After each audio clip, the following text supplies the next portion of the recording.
Babil, Mezopotamya'nın bereketli topraklarında Fırat ve Dicle nehirleri arasında kurulmuş kadim bir uygarlıktır. Sümer, Akkad, Asur gibi pek çok medeniyete ev sahipliği yapmış olan bu bölge, insanlık tarihinin en önemli merkezlerinden biridir. Babil bu uygarlıkların mirasını devralarak antik dünyanın en güçlü ve görkemli imparatorluklarından birini yaratmıştır. Bu uygarlığın gerçeklerini gelin hep birlikte öğrenelim.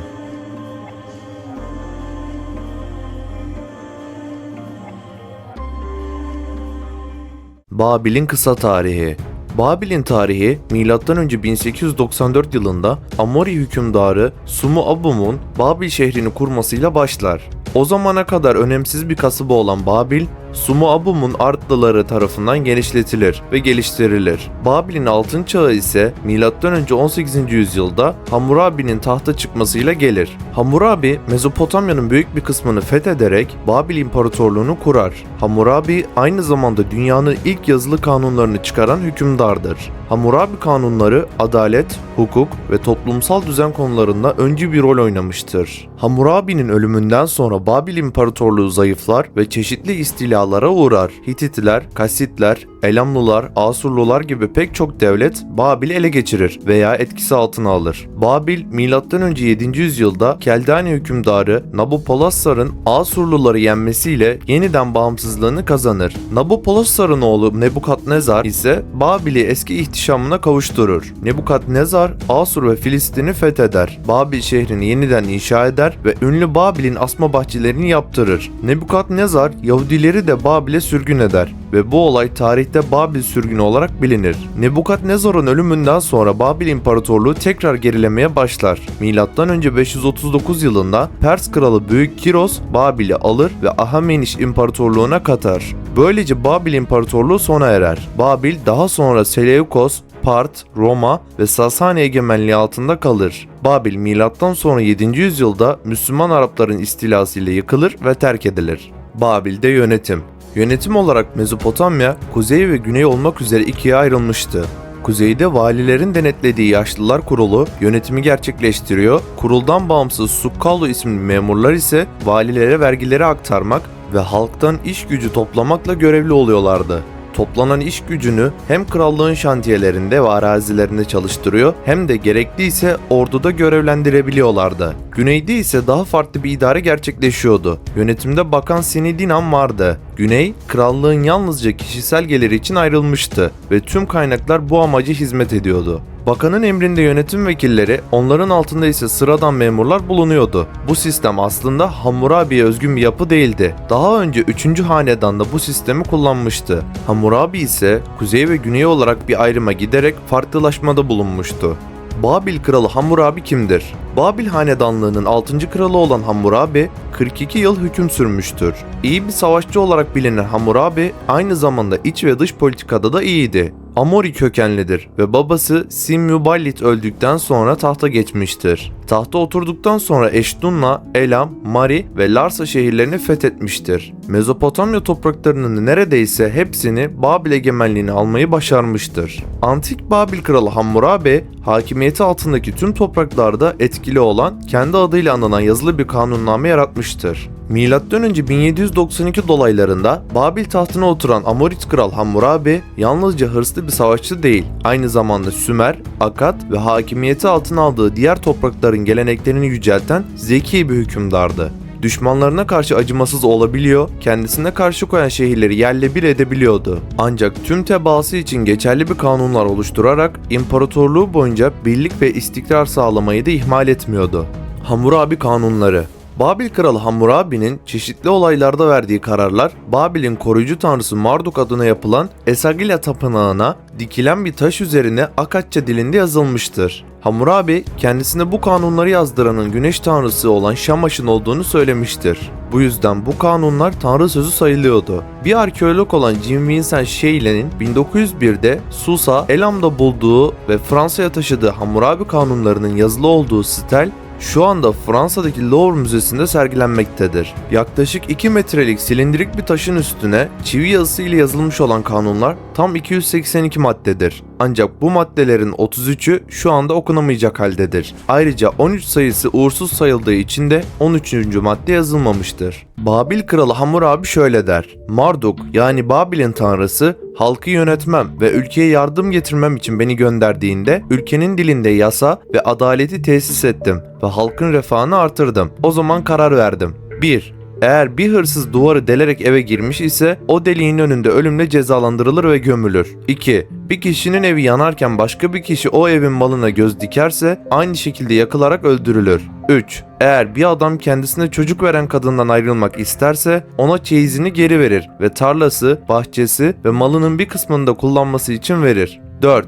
Evli bir adamın karısı çocuklarına bakması için başka bir kadın alırsa ve adam bir kadın daha isterse o adam ikinci karısını alamaz. 5. Bir adam bir kişinin özgürlüğünü kısıtlayacak bir harekette bulunur ise cezalandırılır. 6. Bir kişi eğer hırsızlık yaparsa eli kesilir ve tecavüz ederse öldürülür. 7. Babasını döven evladın iki eli kesilir. 8. Birisini suçlayan mutlaka bunu ispatlamalıdır. Eğer ispatlayamaz ise ölüm cezası ile çarptırılır. 9. Bir yargıç hatalı karar verir ve bu ortaya çıkarsa davada kendisi tarafından belirlenen cezanın 12 katını öder ve bir daha yargıçlık yapamaz.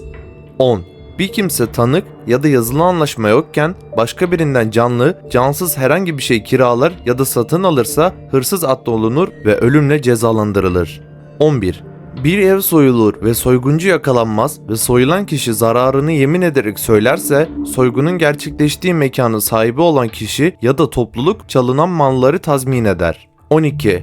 Bir kimse işlemek üzere bir tarlayı teslim alır ve o tarladan hiçbir mahsul elde edemezse bu onun tarlada çalışmadığını ispatlar ve bu yüzden o komşusunun yetiştirdiği kadar tahılı tarla sahibine vermelidir. 14. Bir kimse borçlanmışsa ve fırtınadan, hasatın başarısızlığından ya da susuzluktan tahıllar büyümemişse o yıl alacaklısına tahıl vermesi gerekmez. Borç tabletini suda yıkar ve o yıl hiçbir kira ödemez.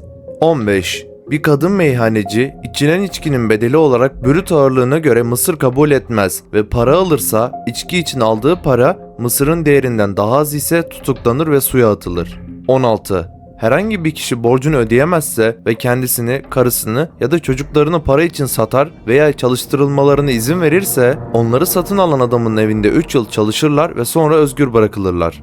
17. Mallarını kaybetmemiş biri kaybettiğini belirtiyor ve Tanrı huzurunda mallarını kaybettiğini miktarı ile birlikte iddia ediyorsa kaybettiğini iddia ettiği bütün malları tazmin edilir. 18. Bir adam bir kadını eş olarak alır ancak aralarında herhangi bir ilişki söz konusu olmazsa bu kadın o adamın karısı olmaz. 19. Bir adamın karısının başka bir adam ile dedikodusu çıkarsa kadın diğer adamla uyurken yakalanmazsa dahi kadın kocası için nehre atılır. 20. Bir kadın başka bir adamın hesabına her ikisinin de eşlerini öldürürse suça katılan her iki kişi de kazığa oturtulur. 21. Özgür bir kadın bir köle ile evlenir ve çiftin çocukları olursa bu çocuklar hiçbir şekilde köleleştirilemezler. 22.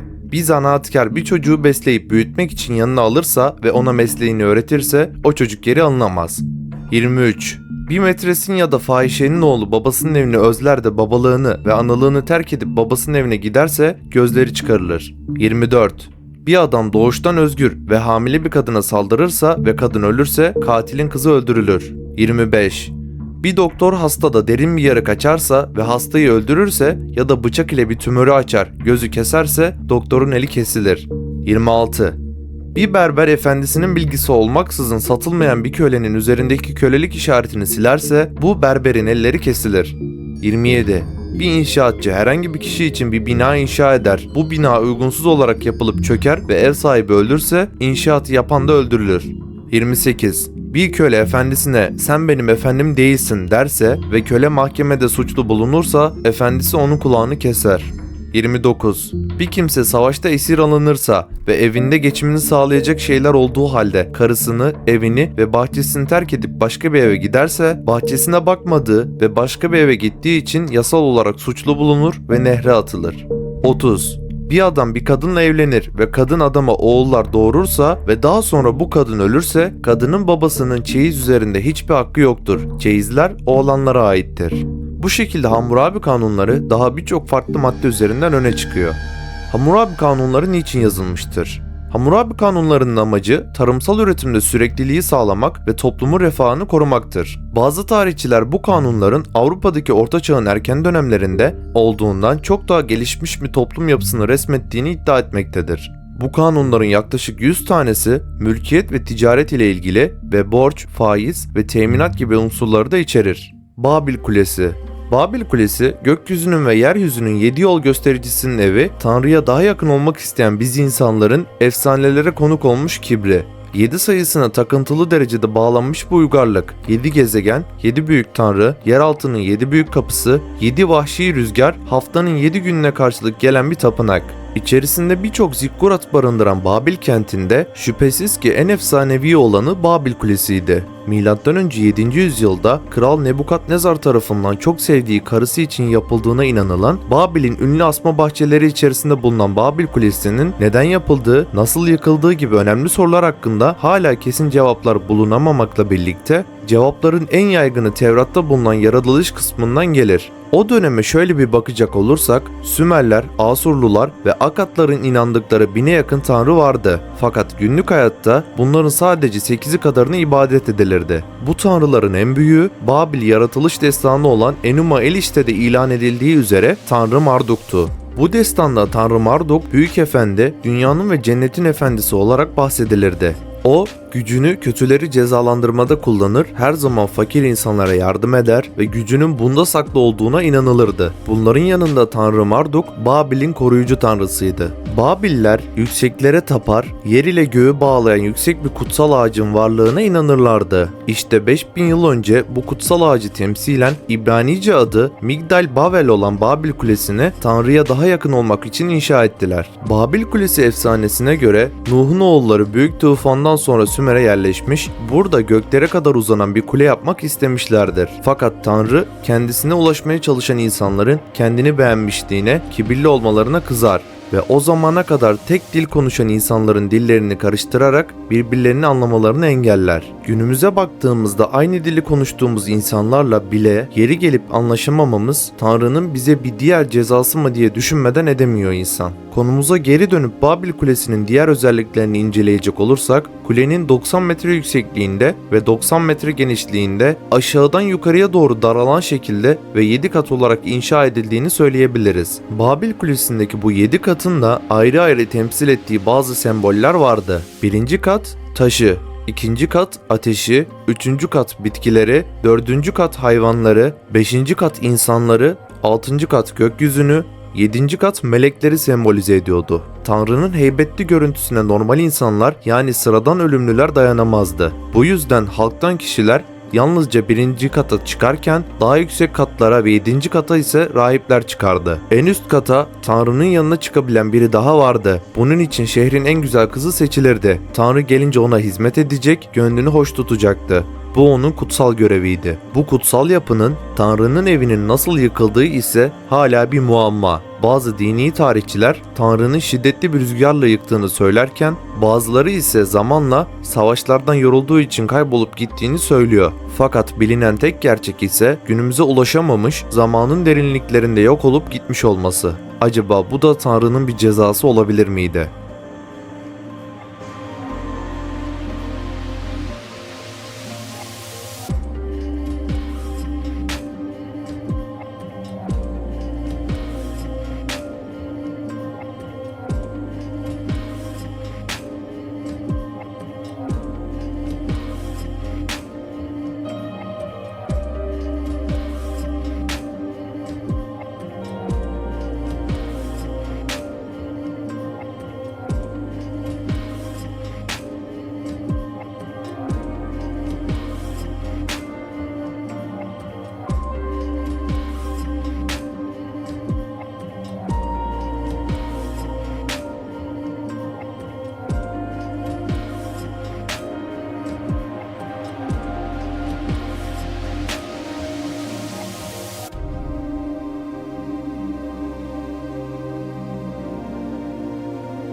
Videomuzun sonuna geldik. Sizlere çok daha fazla ve kaliteli belgeseller üretebilmemiz adına videomuzu beğenerek ve kanalımıza abone olarak bize destek olabilir. Aynı zamanda bizlerin daha birçok belgesel severe ulaşmasını sağlayabilirsiniz. Ayrıca sol tarafta Mona Lisa gibi bir şaheserin ressamı Leonardo da Vinci'yi ve oldukça gizemli hayatını anlatan belgesel yer alıyor. Sağdaki oynatma listesi ise sizler tarafından en çok beğenilen videolardan oluşmakta.